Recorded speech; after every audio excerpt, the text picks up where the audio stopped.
जब मैं मार्केट से घर आई तो मैंने देखा कि जीजू घर आए हुए हैं और मम्मी पापा के साथ बातें कर रहे थे। मेरी दीदी 8 महीने की प्रेग्नेंट है।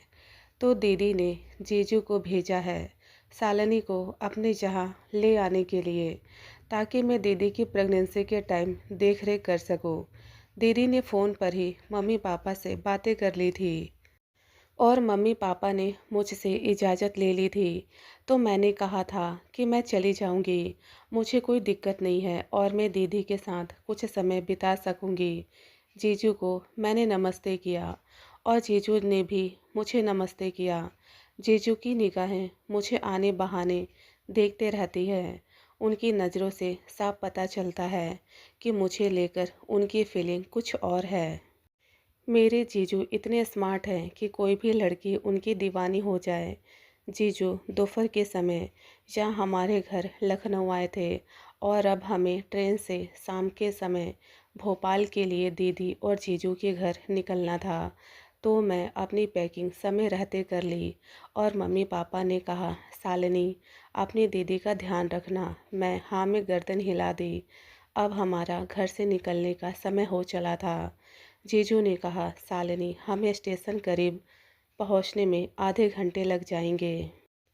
तो समय हो चुका है, हम निकले। मैंने कहा, जीजू मैंने अपनी पैकिंग कर ली है, मैं रेडी हूँ। जीजू ने कहा, कोई बात नहीं है, तुम्हें जो शॉपिंग करना होगा भोपाल चलकर कर लेना। ना जाने क्यों मुझे अपने जीजू से बातें करने में शर्म आती थी और बातें करते करते मेरी नज़रें नीचे हो जाती थी। और आज तो मुझे जीजू के साथ आधी रात में सफ़र के लिए निकलना है। हम दोनों ने अपनी ट्रेन पकड़ ली और आमने सामने की सीट थी, लेकिन एक सीट कंफर्म ना होने की वजह से हम दोनों एक ही सीट में बैठे थे। जीजू मुझे थोड़ी दूरी बनाकर बैठे थे। रात होते ही मुझे नींद आने लग गई और नींद में ही मैं जीजू के कंधे पर अपना सर रख दिया। यह देखकर जीजू थोड़ा मेरे करीब खिसक गए ताकि मुझे तकलीफ़ ना हो। अचानक से झटके से मेरी नींद खुली तो फिर जीजू ने कहा, सालिनी तुम आराम से लेट जाओ, मैं साइड होकर बैठ जाता हूँ। मैंने कहा, नहीं जीजू दिक्कत होगी आपको, मैं लेटूंगी नहीं। जीजा जी ने कहा, तुम्हें नींद आ रही है, तुम लेट जाओगी तो तुम्हें आराम मिल जाएगा। तो फिर मैं लेट गई और लेटते ही मुझे नींद आ गई। मैंने अपना पैर जीजा जी के जांघों पर रख दिया। मुझे लेटते ही इतनी आराम मिली कि मैं बता नहीं सकती। मैं पूरे दिन भर की थकी थी। मैं आज बिल्कुल भी घर में आराम नहीं कर पाई थी और नींद में मैंने अपना पैर जीजू के जांघों पर रखा था। जीजू मेरे पैरों को हल्के हल्के से सहला रहे थे, उसे दबा रहे थे। मुझे नींद में ही आराम मिल रहा था। बगल के लोग हमें पति पत्नी समझ रहे थे, क्योंकि मैं ज़्यादा जीजू से बातें नहीं कर रही थी। इसलिए उन्हें पता नहीं चला कि हम दोनों जीजा साली हैं। वह अभी तक हमें पति पत्नी ही समझ रहे थे। मुझे ऐसा लग रहा था आधी रात में मैं जीजू और दीदी के घर पहुंच गई। दीदी ने पहुंचते ही मुझे गले लगा लिया और कहा, कोई दिक्कत तो नहीं हुई तुझे आने में? मैंने कहा, नहीं दीदी, जीजू तो किसी भी तरह की कोई दिक्कत मुझे होने नहीं दिया। दीदी ने अपने कमरे के सामने वाला कमरा ही मुझे ठहरने के लिए दिया, जहां मैं अपना सामान रख दी।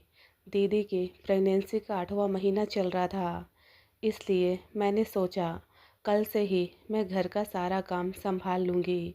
यहाँ पर दीदी और जीजू ही रहते हैं। आधी रात को करीब हम दीदी और जीजू के घर पर पहुंचे थे। ठंड का समय था तो ठंड इतनी मुझे लग रही थी कि मैं कांप रही थी। दीदी ने अदरक वाली चाय बनाई और हम दोनों को पिलाई। इसके बाद खाना वगैरह गर्मा गर्म निकाल कर जीजू और मुझे खिलाया। फिर दीदी ने कहा, सालिनी अब तू अपने कमरे में आराम से सो जा, कल हम बातें करेंगे। अपने कमरे में चली गई। मैं सामान कमरे में यूं ही अभी रख दिया था। मैंने सोचा मैं सुबह अपने सामान को सही से कमरे में समेट लूँगी, क्योंकि मुझे कपकपाहट हो रही थी और ठंड बहुत ज़्यादा लग रही थी। सो मैं कंबल में घुस गई और सोने लगी। लेकिन जब भी मेरी आंखें बंद होती, मुझे जीजू की वह छुअन याद आती, जो वह मेरे पैरों को सहला रहे थे। मेरे जीजू इतने अच्छे हैं कि मैं बता नहीं सकती। लेकिन एक बात मैं आपको बताना चाहूँगी। जब दीदी और जीजू की शादी तय हो रही थी, तो जीजू और उनके घर वाले दीदी को देखने घर आए हुए थे। मैं चाय नाश्ता लेकर के जीजू और उनके परिवार के लिए जैसे ही हॉल में आई, तो जीजू की नज़र मुझ पर पड़ी और मैंने पहली बार ही इस समय जीजू को देखा था। तो मैंने उन्हें देखकर हल्के से मुस्कुरा दिया। उन्हें लगा मैं ही वह लड़की हूँ जिससे उनकी शादी तय होने वाली है। जीजू के माता पिता ने मुझसे कुछ बातें की और जीजू हल्के से मुस्कुरा रहे थे। फिर थोड़ी ही देर में माँ ने कहा, शालिनी जाकर दीदी को बुला लो। तो मैं दीदी को उनके कमरे से बुलाने ले गई और बुलाकर हॉल में लाई, तो जीजू को पता चला कि मुझे नहीं, मेरी बड़ी बहन से उनकी शादी की बात चल रही है। यह बात जीजू ने मजाक मजाक में ही मुझसे शादी के बाद बताया था। तो यह सुनकर के मैं शर्मा गई थी। मुझे नींद नहीं आ रही थी। कंबल में गर्माहट के कारण मुझे अच्छा लग रहा था। लेकिन मेरे दिलो दिमाग में ना जाने क्यों जीजू का चेहरा घूम रहा था। ऐसा लग रहा था कि काश जीजू जैसा लड़का मुझे भी मिल जाए। कुछ देर के बाद मुझे प्यास लगी। मैं उठ कर के किचन की ओर जाने लगी। तभी दीदी के कमरे से कुछ आवाज़ आ रही थी। ना चाहते हुए भी खिड़की की झिर्रियों से मैंने झांक करके देखा। दीदी और जीजू आपस में लिपटे एक दूसरे को चूम रहे थे। यह देख कर के मेरा मन मचल गया और मैं पानी पी के अपने कमरे में आ गई और मेरी आंखों से नींद कोसों दूर थी।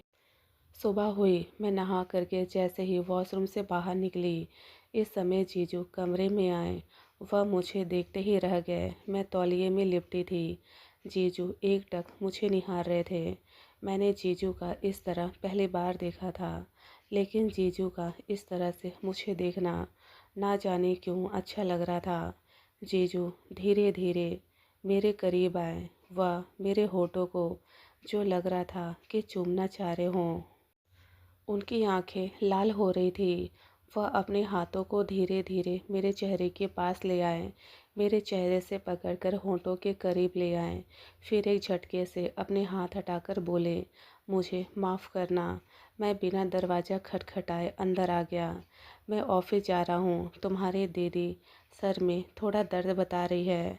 मैं नहीं जाने वाला था ऑफिस, लेकिन तुम्हारी दीदी ने कहा हल्का दर्द हो रहा है, कोई बात नहीं, आप ऑफिस चले जाओ तो तुम देख लेना। मैंने कहा जीजू। इसके बाद जीजू ऑफिस चले गए और मैं यूं ही बिस्तर पर बैठ गई और मैं सोचने लग गई कि काश मुझे जीजू मेरे होठों को चूम लेते। लेकिन खैर, इसके बाद मैं कपड़े पहनकर दीदी के पास गई और घर के जो बचे हुए काम थे वह सब मैंने कर दिया। रात हुई। जैसे ही जीजू ऑफिस से घर आए, मैंने दीदी से पूछकर जीजू के पसंद का खाना बना दिया था और जीजू, मैं और दीदी एक ही टेबल पर साथ में खाना खाने लगे। जीजू ने मेरे खाने की खूब तारीफ़ की। यह सुनकर मैं शर्मा गई और इसके बाद कुछ बातें करके हम तीनों थोड़ी देर मिलकर टीवी देखें। इसके बाद अपने अपने कमरे में सोने चले गए। मेरा सर आज ना जाने क्यों भारी भारी सा लग रहा था और बिस्तर पर जाते ही मुझे नींद लग गई। जीजू थोड़ी देर के बाद मेरे कमरे में आते हैं और मेरे करीब बैठ जाते हैं। वह मेरे बालों को सहलाते हैं। मुझे ऐसा लग रहा था कि यह मैं नींद में सोच रही हूँ, लेकिन हकीकत में जीजू मेरे करीब बैठे थे और मेरे बालों को सहला रहे थे। मेरी आंखें खुली। जीजू ने कहा, शालिनी तुम बहुत ज़्यादा खूबसूरत हो। मैं अपने नज़रें नीचे की हुई थी। मैं उठने की कोशिश की तो जीजू ने कहा, नहीं शालिनी, यूं ही लेटे रहो, मैं तुम्हें देखना चाहता हूँ।